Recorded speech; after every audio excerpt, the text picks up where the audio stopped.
Hi అండి, అందరికీ నమస్కారం. Welcome back to శ్రీమాల kitchen. ఈరోజు మన కిచెన్లో బనానా మిల్క్ షేక్ తయారు చేద్దాం. అది ఎలానో ఒకసారి చూద్దాం. 2 అరటి పండ్లన్నీ చిన్న ముక్కలుగా కట్ చేసుకున్నాను. ఒక మిక్సీ జార్లో అరటి పండ్లు ముక్కలు, 5 బాదంలు, 5 కాజులు వేసి స్మూత్గా మిక్సీకి పట్టుకోవాలి. చాలా స్మూత్గా ఉండాలండి. చూద్దాం ఒకసారి. ఇంకా కొంచెం సేపు మిక్సీకి పడదాం. ఇప్పుడు ఇందులో 1 కప్పు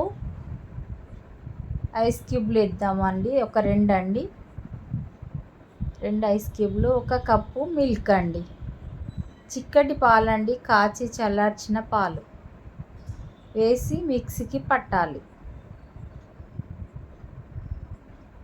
స్మూత్గా పట్టుకోవాలి.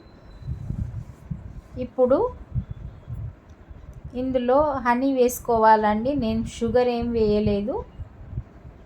ఇప్పుడు ఇందులో తేనె, 1 స్పూను తేనె వేసుకోవాలి. ఇంకో గ్లాస్లో ఇంకొక స్పూన్ వేసుకోవాలి.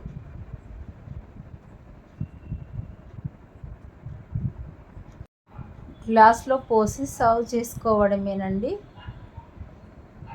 ఇది వేసవిలో వేడి తాపాన్ని తగ్గిస్తుందండి, బాడీకి చలవ చేస్తుంది.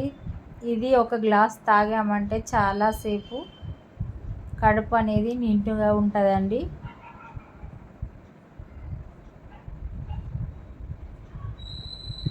ఒక కప్పు పాలు పోసిందండి. మళ్ళీ కొంచెం తిక్కుగా అనిపించింది.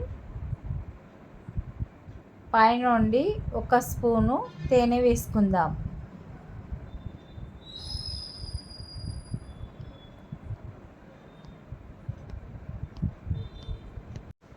పైన మీకు నచ్చిన డ్రై ఫ్రూట్స్ వేసుకోవచ్చండి. 1 స్పూను తేనె వేసుకుందాం. నేను షుగర్ ఏం వేయలేదు కాబట్టి తేనెని పైనుండి వేసుకుందాం. కాజులు, బాదంలు చిన్న ముక్కలుగా కట్ చేసి వేస్తున్నానండి. ఇందులో 1 ఐస్ క్యూబ్, చల్లగా ఉంటుంది, తాగడానికి ఎంతో హాయిగా ఉంటుందండి. తాగితే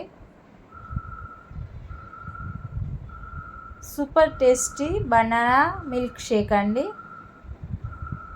ఎలా వచ్చిందో నాకు కామెంట్ సెక్షన్లో కామెంట్ చేయండి, లైక్ చేయండి, షేర్ చేయండి, సబ్స్క్రైబ్ చేసుకోండి.